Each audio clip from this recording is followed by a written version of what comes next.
Esse nome LER foi dado no início da descoberta da patologia, acreditando-se que fosse causado por movimentos repetitivos. Mas a fisiopatologia dessa... E não é? Não é. É um pouco diferente. Eu tô achando que é.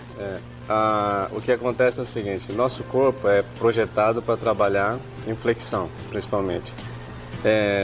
Quando a gente está com a musculatura contraída, os tendões são tensionados, os ligamentos e as articulações são forçadas e nesse momento entra pouco oxigênio, pouco sangue, né, nos tendões e músculos. Então, cria-se uma situação de isquemia, de falta de oxigenação, e o nosso corpo promove uma vasodilatação, na tentativa de mandar mais sangue para o local.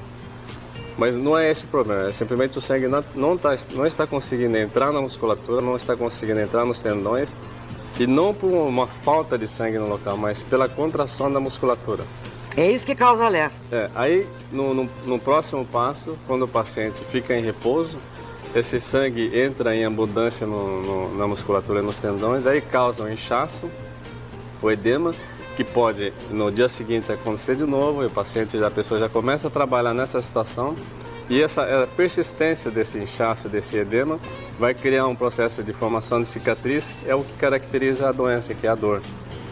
Quer dizer que a principal vítima, então, dessa doença é aquela pessoa que não tem a circulação chegando até nas extremidades, vamos falar assim. Isso no momento do trabalho, né, Mafalda? Porque a gente observa, por exemplo, num jogo de futebol, nós jogamos 45 minutos, descansamos 15 e jogamos mais 45 minutos. Mesmo que o jogo não valha nada, mesmo um dia de chuva, de frio, tem esse intervalo.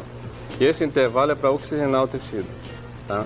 Então, o que precisa ser feito no trabalho é fazer com que a pessoa trabalhe 1 hora ou 50 minutos e dê um tempo, né, para que a musculatura possa relaxar e possa receber oxigênio. Então, deve-se trabalhar durante 10 minutos e descansar... deve-se trabalhar durante 1 hora e descansar 10 a 15 minutos. Então, é a falta de oxigenação que causa a patologia, né, que gera a doença. Agora, mas existe aí uma pesquisa, doutor Edson, que a mulher é mais acometida do LER do que o homem. São dados da Secretaria de Saúde do Estado de São Paulo, 87% das pessoas acometidas pela doença são mulheres. Isso E por que será? São vários fatores, né? Desde a época do homem da caverna, o homem ele foi criado para fazer força. Ele saía com a bordona nas costas para caçar. E a mulher ficava com os afazeres de casa, né? Para cuidar das crianças, para procriação. E as coisas foram mudando e hoje a mulher assume um papel diferente na sociedade. Ela tem um físico que não é apropriado para fazer esforço. Desde a primeira menstruação, todo mês, ela incha, desincha, o corpo fica inchado, da mesma maneira que dá dor de cabeça, essa tensão pré-menstrual, né? Durante a gestação, no mínimo, são 10 meses com o corpo totalmente inchado. E a mulher trabalha mais que o homem. Ela, além de ter o corpo menos favorecido, não é nem de sol a sol. Nada vantajoso trabalhar mais. Ela, na verdade, ela trabalha da hora que acorda até a hora que vai dormir. Verdade. Então, são vários fatores que fazem com que a mulher seja mais acometida dessa patologia. E também, tratar uma mulher com um problema na mão é bem mais difícil do que tratar um homem. Porque a mulher, a gente dá um atestado para ela vai descansar da atividade profissional, mas tem uma atividade doméstica que é a pior delas, né? Não tem atividade pior para as mãos do que a atividade doméstica. E o homem é mais fácil, a gente dá um atestado para ele vai para casa e fica descansando. Verdade. A cultura que é diferente, né? Agora, como é que faz o diagnóstico da doença? Mafalda, essa doença é caracterizada por sintoma. É um sintoma só, que é a dor. E não tem nenhum sinal diferente. Então, se a gente fizer... quando a dor aparece. Isso, se a gente fizer, por exemplo, vários exames, ultrassom, tomografia, ressonância, cintilografia, eletroneuromiografia, pode não aparecer nada. Porque hoje ainda não existe um exame para caracterizar essa patologia. O diagnóstico é chamado de diagnóstico clínico. E a principal queixa do paciente é dor. Não existe um aparelho para medir dor, um algiômetro, por exemplo, que poderia ser, ser colocado aqui como uma maneira de medir essa dor, né? Então o diagnóstico é clínico. Agora, existe o quê? Um tratamento que tem que ser feito concomitante com esse repouso que você acabou de falar? Então, Mafalda, é como se tivesse um barquinho furado, a gente ficasse tirando água do barquinho e não adiantaria nada se tivesse a perfuração, né? Se continuasse entrando água.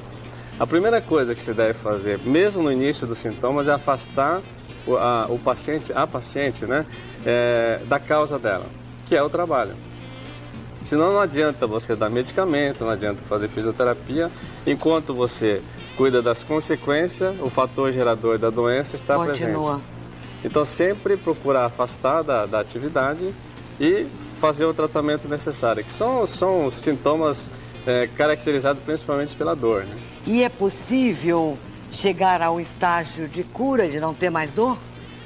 Depende muito, Mafalda. Se a paciente for procurar tratamento adequado no início, é possível que, tirando a causa e tratando a consequência, a gente consiga curar a paciente. Mas existe paciente que, quando vai procurar auxílio, já está no estágio que ela não vai retornar ao que era antes. O que a gente pode fazer é fazer um tratamento para que ela possa parar a evolução da doença, para que ela não chegue a um ponto de ficar inválido, ter que aposentar, né? Porque hoje não existe uma idade para essa patologia. Não existe um tempo de serviço. Porque tem pessoas bem jovens acometidas de LER. Sim, nós temos um paciente com 26 anos, aposentadas, né? Sem poder fazer nenhuma atividade, nem pentear o cabelo, nem fazer os afazeres do dia a dia na casa, e nem se alimentar direito, não consegue nem cortar um bife, tem que pedir para outra pessoa cortar. E o tempo não precisa ter muito tempo de serviço, Mafalda, não precisa ficar 10 anos, 15 anos. Tem paciente que com menos de 1 ano já desenvolve a doença. Porque é uma falta de oxigenação, a falta de irrigação. Isso o nosso corpo permite isso, a musculatura, por exemplo, durante 1h30. Não adianta uma pessoa trabalhar durante 4 horas e descansar 2 horas seguidas.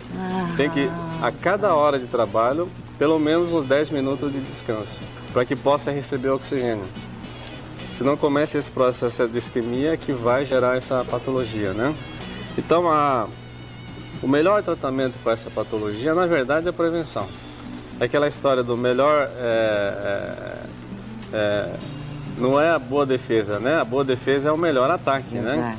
Então, a gente não adianta, por exemplo, tratar uma doença com as consequências se a gente não for atrás das causas. A prevenção é o melhor remédio. E para prevenir tem que se educar tanto o trabalhador quanto os empresários, principalmente, né? E fazer com que as pessoas tenham conhecimento de que a única maneira de tratar essa patologia é através do esclarecimento. Não é através de medicamento, não é através de cirurgias, né? Que são todas paliativas, nenhuma curativa. Eu acho que tem que haver uma conscientização, uma educação, é o que está faltando hoje, né? E para isso tem que ter, em primeiro lugar, o entendimento da doença. Entender que essa doença é causada por falta de oxigenação, por falta de irrigação no tecido, porque não é uma doença moderna. Já existe relato de séculos passados, né? Em que o retireiro, aquele que retira o leite da vaca, escrevia que antigamente ele trabalhava muito tirando leite e hoje ele não consegue mais. Ele escrevia que ele só consegue escrever aqueles versos, mas o trabalho não consegue mais. Hoje aumentou muito a incidência dessa patologia, exatamente por causa das utilidades fabricadas pelo homem. E o